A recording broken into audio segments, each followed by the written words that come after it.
Hello students, कैसे हो आप सब। आई होप आप सब ठीक ठाक होंगे। अभी मैं आपको जो बुक से एक्सरसाइजेस करवाऊंगा, ये बुक डेरेक सैलन द्वारा लिखी गई है। देखिए, डेरेक सैलन, और इस बुक का नाम है ग्रामर वर्ल्ड। बहुत अच्छी बुक है ये भी। Reference and practice book for elementary to intermediate students. चलिए हम इसमें इसका पहली यूनिट स्टार्ट करते हैं। पहली यूनिट जो इसकी है इम्पेरेटिव सेंटेंसेस के बारे में है। जैसे कि आप देख सकते हैं, तो इम्पेरेटिव सेंटेंसेस हम किस लिए यूज़ करते हैं। तो चलिए पहले ये थोड़ा सा कार्टून देख लेते हैं, क्या बना हुआ है ये देखिए, ये रॉबर है। रॉबर कह रहा है गिव मी द मनी, ठीक है, कि मुझे पैसा दो, गिव मी द मनी। ये पिस्तौल तान दी इसने। ये कैशियर क्या बोल रहा है, डोंट शूट, शूट मत करना, ठीक है ना। तो ये आप जो सेंटेंसेस देख रहे हो, इन्हीं को इम्पेरेटिव सेंटेंसेस बोलते हैं। आमतौर पे ये वर्ब से शुरू होते हैं। देखिए, गिव से शुरू हुआ है, गिव मी द मनी। और ये नेगेटिव इम्पेरेटिव सेंटेंसेस होते हैं, डोंट शूट। तो चलिए आगे हम देखते हैं। पहले इसमें एक्सप्लेनेशन है, क्या समझाया गया है इम्पेरेटिव सेंटेंसेस के बारे में हमें। ए में देखिए, ए में the imperative consists of the infinitive without to. तो जो कंपैरेटिव होता है वो किस चीज़ से का बना होता है, कंसिस्ट्स ऑफ इन्फिनिट। इन्फिनिट का मतलब फर्स्ट फॉर्म होता है वर्ब की, ठीक है। रूट फॉर्म, जो वर्ब की बेसिक फॉर्म होती है, रूट फॉर्म होती है, वो होता है। जैसे मान लीजिए हम कहें कि गो एक रूट फॉर्म है। फर्स्ट फॉर्म तो ये गोज़ भी है वैसे दोनों, लेकिन हम इसकी बात कर रहे हैं।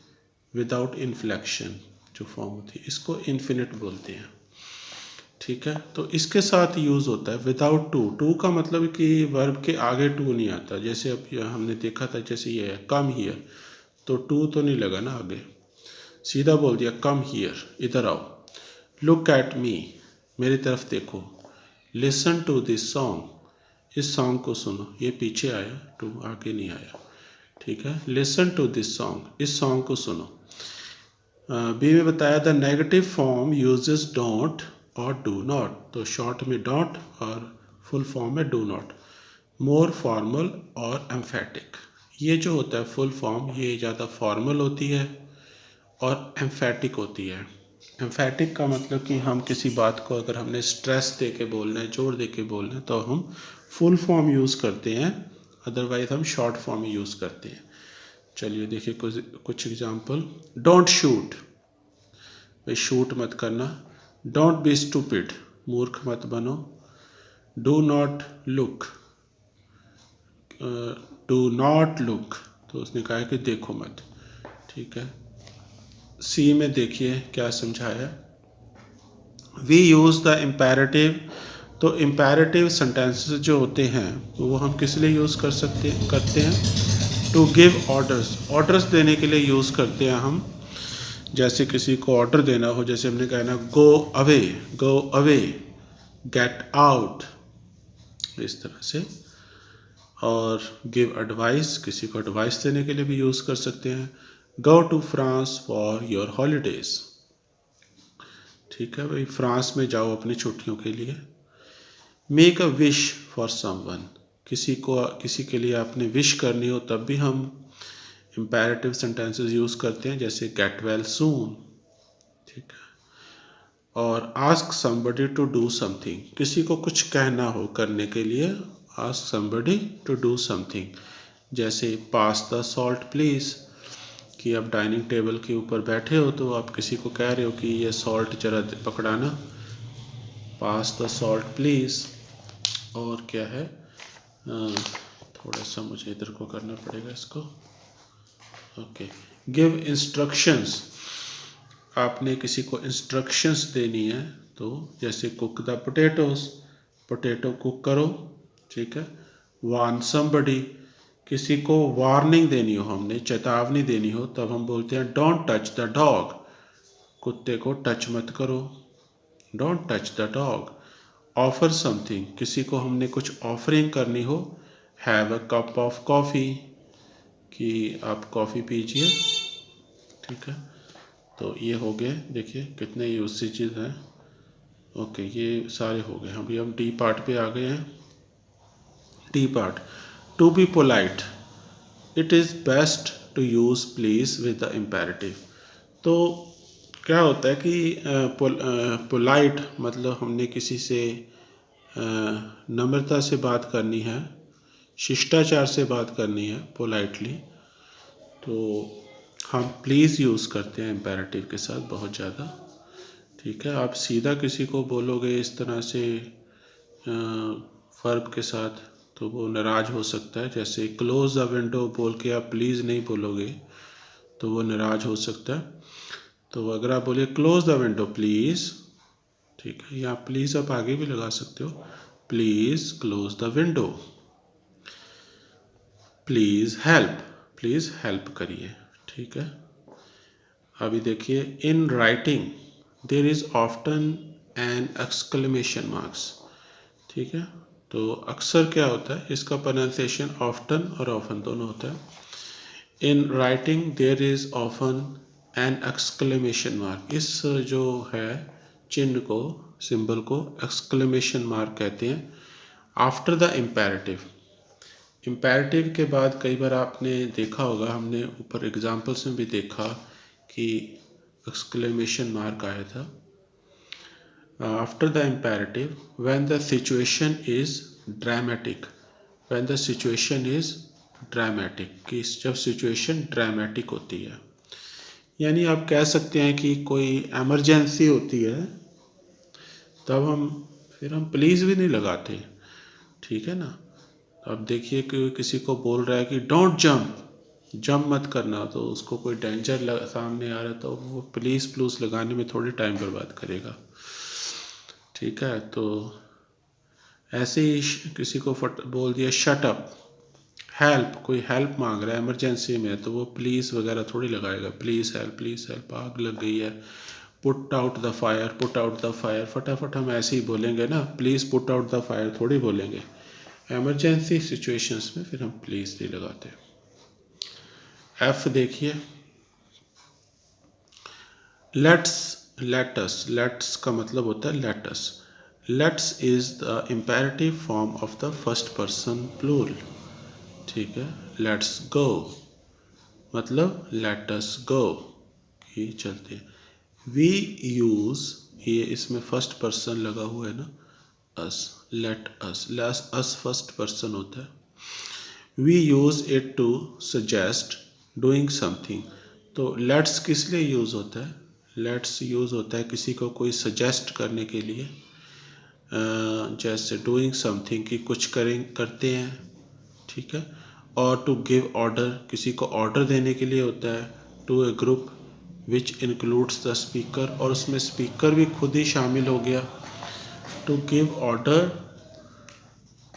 ऑर्डर टू ए ग्रुप, ठीक है, to give order to a group which includes the speaker, और स्पीकर भी उसमें शामिल है। इसका प्रोनाउंसिएशन ग्रुप होता है, ग्रुप नहीं कहते। To give orders to a group which includes the speaker, speaker भी शामिल है। जैसे for example, you say to your friend, आप अपने अगर फ्रेंड को बोलते हो let's go to the disco, तो आप भी शामिल होकर चलो डिस्को चलते हैं, आप भी इसमें शामिल हो, ठीक है। अगर आप किसी को कह रहे हो लेट्स प्ले फुटबॉल, चलिए फुटबॉल खेलते हैं, तो आप भी इसमें शामिल हो, और जितने भी 2-4 बंदों को आप बोल रहे हो वो भी शामिल है, ठीक है। और आगे, अच्छा आगे तो कुछ और समझाया हुआ है। इसके बाद एक्सरसाइजेज शुरू हो जाती हैं। तो चलिए एक एक्सरसाइज तो हम इसी वीडियो में कर लेते हैं, बाकी एक्सरसाइज मैं अगले वीडियो में आपको करवाऊंगा। जैसे ये देखिए, रीड द स्पाइस इंस्ट्रक्शंस, ये किसी जासूस की इंस्ट्रक्शंस हैं। Underline all the imperative verbs, हमें सारे इम्पेरेटिव वर्ब्स को अंडरलाइन करना है। देखिए, go to the Ritz hotel at 11 AM tomorrow, कि आप रिट्स होटल है वहाँ पे 11 बजे जाना है, तो ये गो है इसका, ये वर्ब है, इम्पेरेटिव वर्ब है। आगे है गो टू द 6th फ्लोर। यहाँ पे फिर से गो आ गया कि 6th फ्लोर में जाने। यूज़ द लिफ्ट, आपने लिफ्ट यूज़ करनी है, ये इम्पेरेटिव वर्ब आ गया। डोंट यूज़, ये डोंट यूज़ भी आ गया, ठीक है। डोंट यूज़ स्टेयर्स, आपने स्टेयर्स नहीं यूज़ करनी। स्टेयर्स सीढ़ियों को बोलते हैं, ठीक है। सीढ़ियाँ मतलब वो लकड़ी वाली सीढ़ियाँ नहीं, जो दूसरी सीमेंट की सीढ़ियाँ बनी होती हैं ईंटों से, वो वाली सीढ़ियाँ। गो टू रूम 601, 601 रूम में जाना है। तो ये स्पाई की इंस्ट्रक्शंस हैं, उसने सारे इंस्ट्रक्शंस ये इम्पेरेटिव सेंटेंसेस में दी हैं। यूज़ दिस की टू ओपन द डोर, इस की को ओपन करना है, दरवाज़ा खोलने के लिए। लिखा है एंटर द रूम, रूम में एंटर करना है, ये आ गया वर्ब। एंड हाइड, हाइड का मतलब छुपना होता है। एंड हाइड, आगे क्या लिखा है, and hide in the cupboard, and hide in the cupboard near the window, window के नज़दीक जो कबर्ड है उसमें आपने छुप जाना है। वेट अंटिल द एम्बेसडर, यहाँ पे वेट वर्ब आ गया। Wait until the ambassador and general arrive, आपने वेट करना है जब तक कि एम्बेसडर और जनरल नहीं आ जाते, अराइव। ये वर्ब आ गया एंड जनरल अराइव। उसके बाद 6 नंबर, रिकॉर्ड देयर कन्वर्सेशन, उनकी हमने कन्वर्सेशन रिकॉर्ड करनी है, ठीक है। Record their conversation. Wait for them to go, उनके जाने का इंतज़ार करना है। पुट, यहाँ पे पुट आ गया verb. Put the tape in your bag, तो जिसमें आपने रिकॉर्डिंग करी है टेप में, उसको बैग में रख लेना है। Put the tape in your bag, 7 भी हो गया, 8 पे आ गए। लीव द होटल, लीव आ गया verb. Leave the hotel and head for the bridge on 6th street, तो होटल को आपने लीव कर देना है, छोड़ देना है। एंड हेड, यहाँ हेड वर्ब है, इसका मतलब कि आपने ब्रिज की तरफ जाना है जो 6th स्ट्रीट पर है। हेड फॉर, ये वर्ब होता है, ये फ्रेजल वर्ब है, साथ में हेड फॉर, कि इस तरफ को आपने जाना है। Head for the bridge on 6th street. 9th number क्या है, look for a blonde woman, एक आपने वहाँ पे देखना है कोई ब्लोंड वुमन। ब्लोंड मतलब होता है कि जिसके सुनहरे बाल होते हैं, उसको बोलते हैं ब्लोंड वुमन। तो ब्लोंड वुमन देखना है वहाँ पे, उसको ढूंढना है आपने, सर्च करना है, लुक फॉर, खोजना है उसको। तो 9 नंबर भी हो गया। 10 नंबर कहाँ है, ओके ये 9 नंबर अभी इधर भी था। इन अ रेड कोट, जो वो ब्लोंड वुमन थी उसने रेड कोट पहना होगा। विद अ वाइट डॉग, और उसके वाइट डॉग होगा उसके पास, ठीक है। 10 नंबर, से द पासवर्ड, से आ गया, फिर आप अपना पासवर्ड बोलिएगा। If the answer, if she answers correctly, तो यहाँ इम्पेरेटिव तो नहीं है, ये इम्पेरेटिव है। वर्ब तो ये भी है, लेकिन इम्पेरेटिव वर्ब नहीं है।